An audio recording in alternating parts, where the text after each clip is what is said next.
Imagine waking up on a Saturday morning, dropping your kids off at school, heading to work, and then the sky turns into fire. That is exactly what happened to millions of people in Iran on February 28, 2026. Because on that day, without warning, one of the most powerful military operations in modern history was launched. Hundreds of missiles and jets filled the sky, buildings collapsed. Sirens blared across an entire country, and by the end of that single day, the entire Middle East had been pulled into a conflict that the world had been fearing for years. This is the full story of what happened, why it happened, and what it means for all of us going forward. Stay with me, because this one changes everything. To understand February 28th, you have to understand the months leading up to it. Iran and the United States had a complicated relationship for decades, but things got especially intense after 2024, when Israel and Iran exchanged direct strikes for the first time in modern history. Then in 2025, the two sides fought a 12-day war, a conflict where the United States actually joined Israel in striking Iranian nuclear facilities.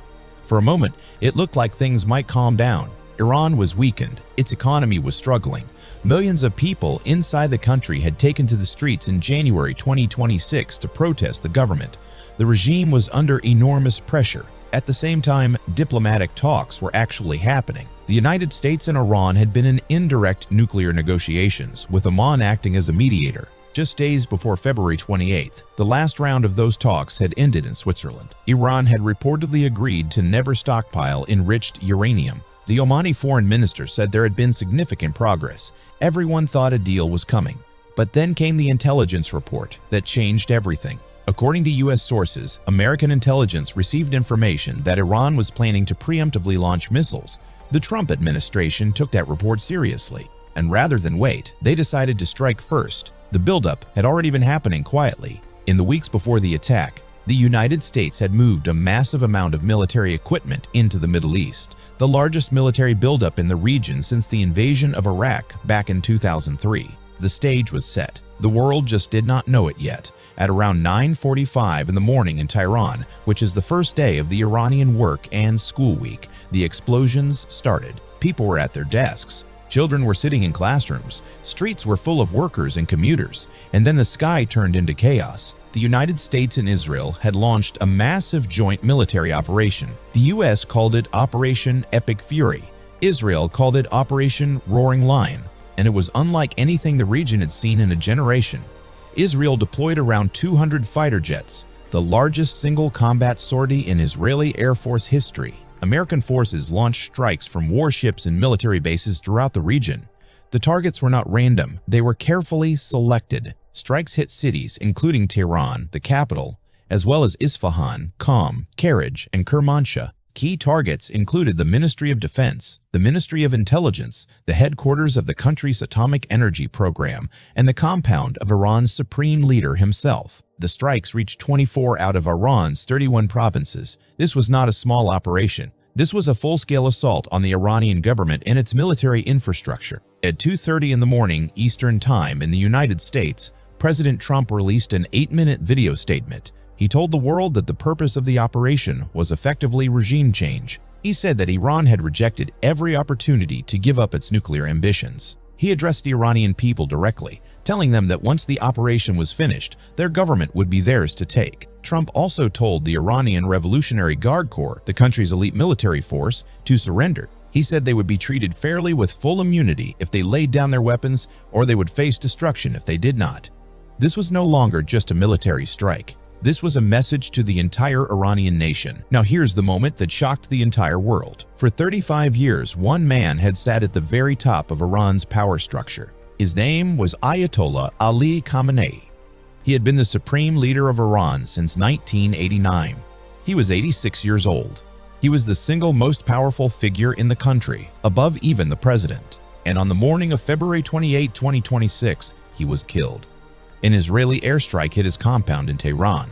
According to reports, he was at his office inside his residence, not in a bunker, not in a hiding place. When the strike hit, Israeli Prime Minister Benjamin Netanyahu confirmed the strike on the compound and said there were strong signs Khamenei had been killed. Hours later, Iranian state media, the official voice of the Iranian government, confirmed it. Khamenei was dead, but it did not stop there. Israel's military announced that they had also eliminated much of Iran's top leadership in a single day. The secretary of the Iranian Security Council was killed. The defense minister was killed. The commander of the Revolutionary Guard Corps was killed.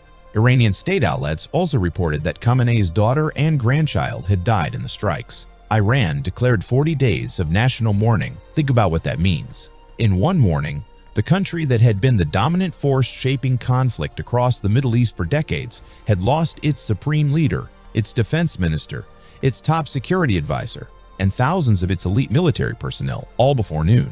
The world held its breath. Iran was not going to stay quiet. The Iranian Revolutionary Guard Corps immediately pledged revenge, and they delivered on that promise fast. Iran launched what can only be described as an unprecedented wave of retaliatory strikes across the entire region. They fired missiles and drones at 27 different U.S. military bases throughout the Middle East.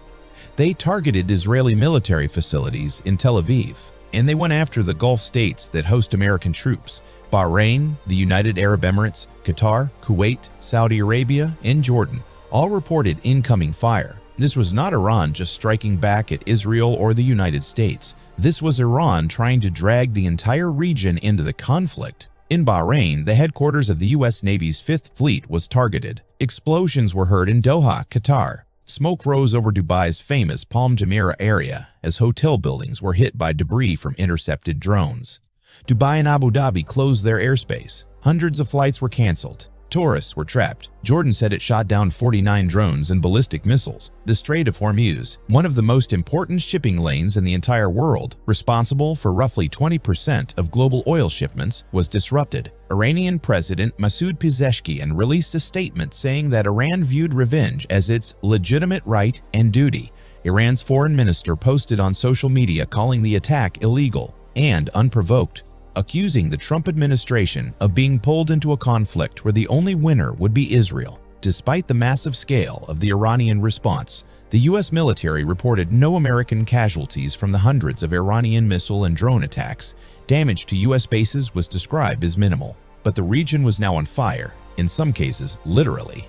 Wars are not just about governments and military moves, they are about people. And the human cost of February 28th was staggering and deeply disturbing. By late afternoon on the first day alone, the Red Crescent reported 201 civilians had been killed in Iran and 747 more had been injured. The strikes had hit 24 of Iran's 31 provinces. But the single most heartbreaking moment of the entire day was the report that came out of a small coastal city in southern Iran called Minab. An airstrike hit a primary school, a girls' primary school called the Shajare Taibi School. Around 170 schoolgirls were inside when the building was hit. The local governor reported that 108 people were killed and at least 92 more were wounded. An unknown number were still trapped under the rubble as rescue workers desperately searched for survivors. Iran's foreign minister posted that dozens of innocent children had been killed. He called it a primary school for girls in the south of Iran. The U.S. military said it was aware of the reports and was looking into them. A spokesman said the protection of civilians was of the utmost importance and that all precautions were taken to minimize unintended harm. Israel has not officially commented on whether that specific strike was carried out by Israeli or American forces. The images coming out of Minab, rescue workers digging through concrete and rubble, circulated around the world within hours. They became a defining image of the entire conflict. On the Israeli side, a strike in Tel Aviv resulted in one woman being killed and 20 others injured. The U.S. reported no combat casualties from the entire operation. The international reaction came fast and it was divided. The United Nations Secretary General condemned the escalation, saying the strikes undermined international peace and security and called on all parties to return to negotiations immediately. Russia called it an unprovoked armed attack. China called for respect of Iran's sovereignty. The European Union urged maximum restraint. Oman, the country that had been mediating the nuclear talks just days before, warned the United States not to get further pulled into the conflict. Criticism mounted globally over the fact that the U.S. launched a major military operation while it was still in the middle of nuclear negotiations with Iran. The last round of those talks had ended just 2 days earlier with what seemed like real progress. Meanwhile, inside the United States, there were mixed reactions. Some celebrated. Iranian communities in cities like Los Angeles, home to a huge number of Iranians who fled the regime decades ago, held celebrations in the streets. Some shop owners said they were grateful, calling this the moment they had waited 50 years for. Iran's exiled Crown Prince Reza Pahlavi, the son of the last Shah of Iran, released a statement praising the removal of what he called a bloodthirsty leader and called on Iran's military forces to help the country transition to a free and prosperous future. He said this could be the beginning of a great national celebration.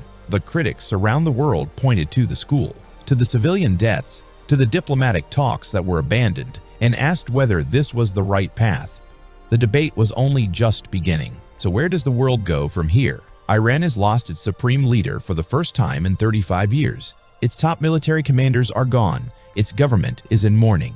But it has also shown it is still capable of launching a massive, coordinated response that reached across 7 countries in a single day. The question now is who takes power in Iran and what direction they will take.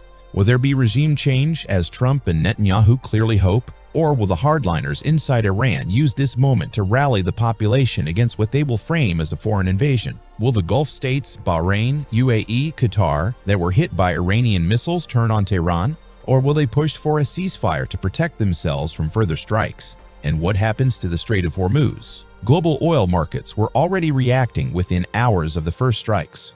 If that waterway is fully disrupted, the economic consequences could be felt by every single person on this planet, at the gas pump, at the grocery store, everywhere. One thing is certain: February 28, 2026 will go down in history books.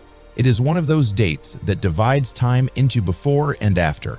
The world that existed on Friday is not the same world that woke up on Sunday. Whether this leads to a new era of peace in the Middle East or a wider regional war, nobody can say for certain right now, but we will be following every development. If you want to stay updated as this story continues to unfold, make sure you subscribe and turn on notifications, because this is far from over. Thank you for watching. Stay safe out there.